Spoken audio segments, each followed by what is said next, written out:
Chapter 20. I take a chair. Like I said, I'm not good with incantations. Doing one right requires unbroken concentration, correct pronunciation, and perfect timing. Otherwise, you're liable to destroy yourself and everyone within 10 feet, or turn yourself into some form of marsupial. Trying to cast a spell with someone else, that's doubly hard. Sure, Sadie and I had studied the words, but it's not like we could actually do the execration in advance.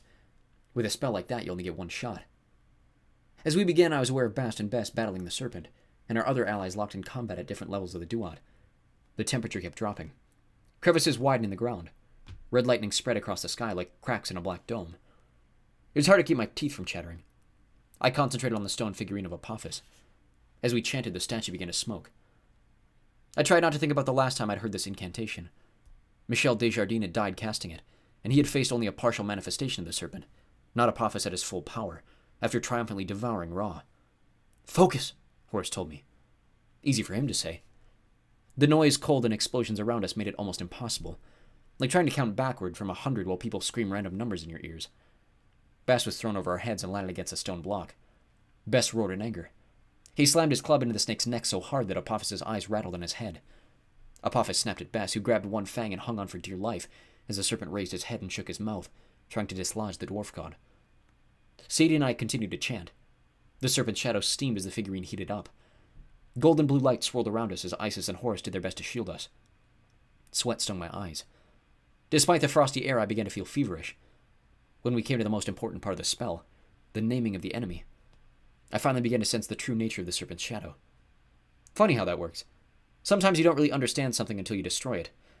The shape was more than just a copy or reflection, more than a backup disc for the soul. A person's shadow stood for his legacy, his impact on the world. Some people cast hardly any shadow at all. Some cast long, deep shadows that endured for centuries. I thought about what the ghost Setn had said, how he and I had each grown up in the shadow of a famous father. I realized now that he hadn't just meant it as a figure of speech. My dad cast a powerful shadow that still affected me and the whole world. If a person cast no shadow at all, he couldn't be alive. His existence became meaningless. Execrating Apophis by destroying his shadow would cut his connection to the mortal world completely. He'd never be able to rise again.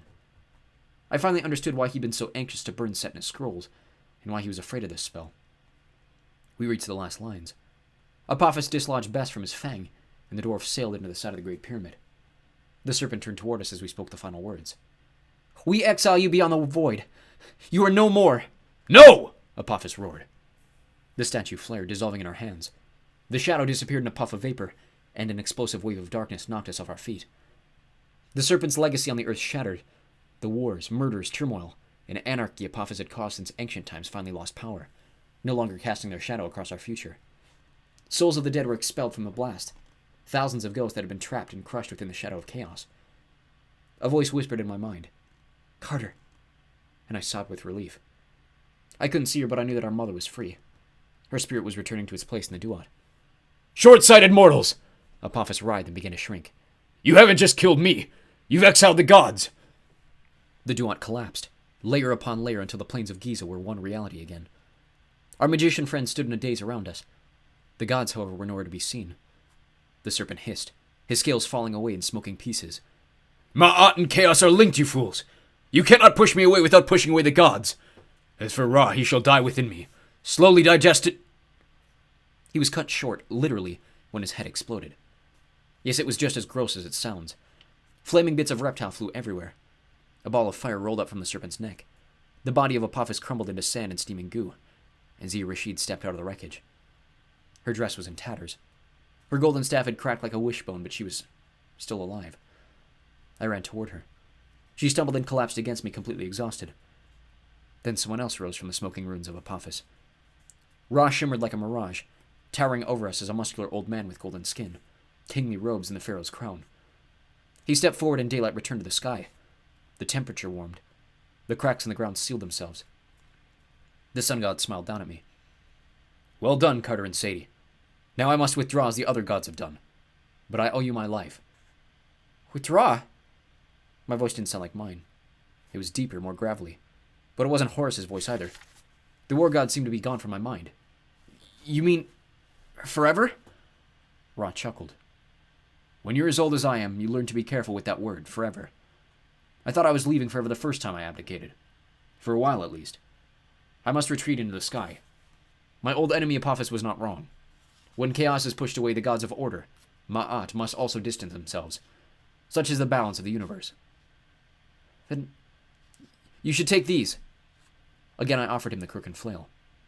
Ra shook his head. Keep them for me. You are the rightful pharaoh. And take care of my favored one. He nodded at Zia. She'll recover, but she'll need support. Light blazed around the sun god. When it faded, he was gone. 24 weary magicians stood around a smoking serpent-shaped mark in the desert as the sun rose over the pyramids of Giza. Sadie rested her head on my arm. Brother dear? Yeah? That was a bit too close. For once I had no argument with my sister. The rest of the day was a blur. I remember helping Zia to the healing rooms of the first gnome. My own broken hand took only minutes to fix, but I stayed with Zia until Jazz told me I needed to go. She and the other healers had done dozens of wounded magicians to treat, including the Russian kid, Leonid, who, amazingly, was expected to pull through. And while Jazz thought I was very sweet, I was very much in the way. I wandered through the main cavern and was shocked to see it full of people. Portals around the world had started working again. Magicians were flooding in to help with cleanup and pledged their support to the chief lector. Everybody loved to show up at the party once all the hard work is done. I tried not to feel bitter about it. I knew that many of the other gnomes had been fighting their own battles. Apophis had done his best to divide and conquer us. Still, it left a bad taste in my mouth. Many people stared in awe at Ra's crook and flail, which still hung from my belt. A few people congratulated me and called me a hero. I kept walking. As I passed the staff vendor's cart, someone said, "Psst!" I glanced toward the nearest alley. The ghost sat and was leaning against the wall. I was so startled I thought I must be hallucinating. He couldn't possibly be here, still in his horrible jacket and jewelry and jeans. His Elvis hair perfectly combed. The Book of Thoth tucked under his arm. You did good, pal, he called. Not the way I would have handled it, but not bad. Finally, I unfroze. Tass! Setna just grinned. Yeah, we're done playing that game, but don't worry, pal. I'll see you around. He disappeared in a puff of smoke. I'm not sure how long I stood there before Sadie found me. All right? She asked. I told her what I'd seen. She winced but didn't look very surprised. Suppose we'll have to deal with that git sooner or later, but for now you best come with me. Amos has called a general assembly in the Hall of Ages. She slipped her arm through mine. And try to smile, brother dear. I know it's hard, but you're a role model now. As horrifying as I find that. I did my best, though it was difficult to put Setna out of my mind. We passed several of our friends helping with the restoration. Alyssa and a squad of earth elementalists were reinforcing walls and ceilings, trying to make sure the caverns didn't collapse on us. Julian was sitting on the steps of the scrying house, chatting up a few girls in the Scandinavian gnome. Yeah, you know, he was telling them. Apophis saw me coming with my big combat avatar. He pretty much knew it was over. Sadie rolled her eyes and pulled me along. Little Shelby and the other ankle-biters ran up to us, grinning and breathless. They helped themselves to some charms from one of the unmanned shopping kiosks, so they looked like they'd just come back from Egyptian Mardi Gras. I killed a snake, Shelby told us. A big snake! Really? I asked. All by yourself? Yes, Shelby assured me. Kill, kill, kill! She stomped her feet and sparks flew from her shoes. Then she ran off, chasing her friends. That girl has a future, Sadie said. Reminds me of myself when I was young. I shuddered. What a disturbing thought. Gongs began ringing throughout the tunnels, summoning everyone to the Hall of Ages. By the time we got there, the hall was absolutely jammed with magicians. Some in robes, some in modern clothes, some in pajamas like they teleported straight from bed. On either side of the carpet, holographic curtains of light shimmered between the columns, just as they had before. Felix ran up to us, all smiles with a herd of penguins behind him. A herd, flock, gaggle, whatever. Check it out, he said happily. I learned this one during the battle. He spoke a command word. At first I thought it was shish kebab, but later he told me it was sekebeb, make cold. Hieroglyphs appeared on the floor in frosty white. The chill spread until a 50-foot wide section of the floor was coated in thick white ice. The penguins waddled across it, flapping their wings. One unfortunate magician stepped back and slipped so badly, his staff went flying. Felix pumped his fist. Yes! I find my path! I'm supposed to follow the god of ice! I scratched my head. There's a god of ice? Egypt is a desert. Who's the ice god? I have no idea! Felix beamed. He slid across the ice and went running off with his penguins. We made our way down the hall. Magicians were trading stories, mingling and checking in with old friends. Hieroglyphs floated through the air, brighter and thicker than I'd ever seen, like a rainbow alphabet soup. Finally, the crowd noticed Sadie and me. A hush spread through the room. All eyes turned toward us. The magicians parted, clearing the way to the throne. Most of the magicians smiled as we walked past. A few whispered thanks and congratulations. Even the former rebel magicians seemed genuinely pleased to see us. But I did catch a few angry looks. No matter that we defeated Apophis, some of our fellow magicians would always doubt us. Some would never stop hating us. The Kane family still needed to watch our backs. Sadie scanned the crowd anxiously. I realized she was looking for Walt. I'd been so focused on Zia I hadn't thought about how worried Sadie must be. Walt had disappeared after the battle, along with the rest of the gods. He didn't seem to be here now. I'm sure he's fine, I told her. Shh, Sadie smiled at me. But her eyes said, if you embarrass me in front of all these people, I'll strangle you. Amos waited for us at the steps of the throne. He changed into a crimson suit that went surprisingly well with his leopard skin cape. His hair was braided with garnets, and his glasses were tinted red, the color of chaos. I got the feeling he was playing up his connection to Set, which all the other magicians had definitely heard about by now. For the first time in history, our chief lector had the god of evil, strength, and chaos on speed dial. That might make people trust him less, but magicians were like the gods. They respected strength. I doubted Amos would have much trouble enforcing his rule anymore.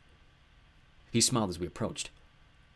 Carter and Sadie Kane, on behalf of the House of Life, I thank you. You have restored Ma'at. Apophis has been execrated, and Ra has once again risen into the heavens, but this time in triumph. Well done. The hall erupted in cheering and applause. Dozens of magicians raised their staffs and sent up miniature firework displays. Amos embraced us. Then he stepped aside and gestured me toward the throne. I hoped that Horus might give me some words of encouragement, but I couldn't feel his presence at all. I tried to control my breathing. That chair had been empty for thousands of years. How could I be sure it would even hold my weight? If the throne of the pharaoh's broken on my royal butt, that would be a great omen. Sadie nudged me. Go on then, don't be stupid. I climbed the steps and eased myself onto the throne. The old chair creaked, but it held me. I gazed out over the crowd of magicians. Horus wasn't there for me, but somehow that was okay. I glanced over at the shimmering curtains of light, the new age, glowing purple, and I had a feeling it was going to be an age of good things after all. My muscles began to relax. I felt like I'd stepped out of the war god's shadow, just as I'd stepped out of my father's. I found the words. I accept the throne. I held up the crook and flail. Ra has given me authority to lead the gods and magicians in times of crisis, and I'll do my best. Apophis has been vanished, but the Sea of Chaos is always there. I've seen it with my own eyes. Its forces will always try to erode Ma'at. We can't think that all our enemies are gone. The crowd stirred nervously. But for now, I added, we're at peace. We can rebuild and expand the House of Life. If war comes again, I'll be here as the Eye of Horus and as Pharaoh. But as Carter Kane... I rose and placed the crook and flail on the throne. I stepped down from the dais. As Carter Kane, I'm a kid who has a lot of catching up to do. I've got my own gnome to run at Brooklyn House, and I've got to graduate from high school. So I'm going to leave day-to-day operations where they should be. In the hands of the chief lector, steward of the pharaoh, Amos Kane. Amos bowed to me, which felt a little strange. The crowd applauded wildly. I wasn't sure if they approved of me or if they were just relieved that a kid wasn't going to be giving them daily orders from the throne. Either way, I was okay with it. Amos embraced Sadie and me again. I'm proud of you both, he said. We'll speak soon, but right now, come. He gestured to the side of the dais, where a door of darkness had opened in the air. Your parents would like to see you. Sadie looked at me nervously. Uh-oh. I nodded. Strange how I went instantly from the pharaoh of the universe to a kid worried about getting grounded. As much as I wanted to see my parents, I'd broken an important promise to my father. I'd lost track of a dangerous prisoner. The Hall of Judgment had turned into Party Central. Amit the Devourer ran around the scales of justice, yapping excitedly with a birthday hat on his crocodile head. The guillotine-headed demons lounged on their polearms, heading glasses of what looked like champagne. I didn't know how they could drink with those guillotine heads, but I didn't want to find out. Even the blue judgment god Disturber seemed to be in a good mood. His Cleopatra wig was sideways on his head. His long scroll had unraveled halfway across the room, but he was laughing and talking with the other judgment gods who'd been rescued from the House of Rest. Fire Embracer and Hotfoot kept dropping cinders on his papyrus, but Disturber didn't seem to notice, or care. At the far end of the room, Dad sat on his throne, holding hands with our ghostly mom. To the left of the dais, spirits from the underworld played in a jazz ensemble. I was pretty sure I recognized Miles Davis, John Coltrane, and a few of my dad's other favorites. Being the god of the underworld has its perks. Dad beckoned us forward. He didn't look mad, which was a good sign. We made our way through the crowd of happy demons and judgment gods. Amit yapped at Sadie and purred as she scratched under his chin. Children. Dad held out his arms. It felt strange being called children. I didn't feel like a child anymore. Children weren't asked to fight chaos serpents. They didn't lead armies to stop the end of the world. Sadie and I both hugged our dad. I couldn't hug Mom, of course, since she was a ghost, but I was happy enough to see her safe. Except for the glowing aura around her, she looked just like she did when she was alive, dressed in jeans and her Ankh t-shirt. Her blonde hair gathered back in a bandana. If I didn't look directly at her, I could have almost mistaken her for Sadie. Mom, you survived, I said. How? All thanks to you two. Mom's eyes sparkled. I held on as long as I could, but the shadow was too powerful. I was consumed along with so many other spirits. If you hadn't destroyed the Shayot when you did and released us, I would have been... Well, it doesn't matter now. You've done the impossible, and we're so proud. Yes, Dad agreed, squeezing my shoulder. Everything we've worked for, everything we've hoped for, you've accomplished. You've exceeded my highest expectations. I hesitated. Was it possible he didn't know about Setne? Dad, I said. We didn't succeed in everything. We lost your prisoner. I still don't understand how he escaped. He was tied up and... Dad raised his hand to stop me. I heard. We may never know how Setne escaped exactly, but you can't blame yourselves. We can't? Sadie asked. Setne has evaded capture for eons, Dad said. He's outwitted gods, magicians, mortals, and demons. When I let you take him, I suspected he would find a way to escape. I just hoped you could control him long enough to get his help. And you did. He got us to the shadow, I admitted. But he also stole the Book of Thoth. Sadie bit her lip. Dangerous stuff, that book. Setne may not be able to cast all the spells himself, being a ghost, but he could still cause all sorts of mischief. We'll find him again, Dad promised. But for now, let's celebrate your victory. Our mom reached out and brushed her ghostly hand through Sadie's hair. May I borrow you a moment, my dear? I have something I'd like to discuss with you. I wasn't sure what that was about, but Sadie followed our mom toward the jazz band. I hadn't noticed before, but two of the ghostly musicians looked very familiar, and rather out of place. A big red-headed man in western clothes sat at a steel guitar, grinning and tapping his boots as he traded solos with Ty Farnsworth. Next to him, a pretty blonde woman played the fiddle, leaning down from time to time to kiss the red-headed man on the forehead. J.D. Grissom and his wife Anne from the Dallas Museum had finally found a party that didn't have to end. I'd never heard steel guitar and fiddle with a jazz band before, but somehow they made it work. I suppose Amos was right. Music and magic both needed a little chaos within the order. As Mom and Sadie talked, Sadie's eyes widened. Her expression turned serious. Then she smiled shyly and blushed, which wasn't like Sadie at all. Carter, my dad said, you did well in the Hall of Ages. You'll make a good leader. A wise leader. I wasn't sure how he knew about my speech, but a lump formed in my throat. My dad doesn't handle compliments lightly. Being with him again, I remembered how much easier life had been, traveling with him. He'd always known what to do. I could always count on his calming presence. Until that Christmas Eve in London when he'd disappeared, I hadn't appreciated just how much I'd relied on him. I know it's been hard, Dad said, but you will lead the Kane family into the future. You've truly stepped out of my shadow. Not completely, I said. I wouldn't want that. As dads go, you're pretty, shadowy. He laughed. I'll be here if you need me. Never doubt that, but as Ross said, the gods will have a harder time connecting the mortal world, now that Apophis has been execrated. As chaos retreats, so must Ma'at. Nevertheless, I don't think you'll need much help. You succeeded on your own strength, and now you're the one casting the long shadow. The House of Life will remember you for ages to come. He hugged me once more, and it was easy to forget that he was the god of the dead. He just seemed like my dad, warm and alive and strong. Sadie came over looking a little shaken. What? I asked. She giggled for no apparent reason, then got serious again. Nothing. Mom drifted next to her. Off you go, you two. Brooklyn House is waiting. Another door of darkness appeared by the throne. Sadie and I stepped through. For once, I wasn't worried about what waited on the other side. I knew we were going home. Life got back to normal with surprising speed. I'll let Sadie tell you about the events at Brooklyn House and her own drama. I'll fast forward to the interesting stuff. Ouch! I thought we agreed no pinching!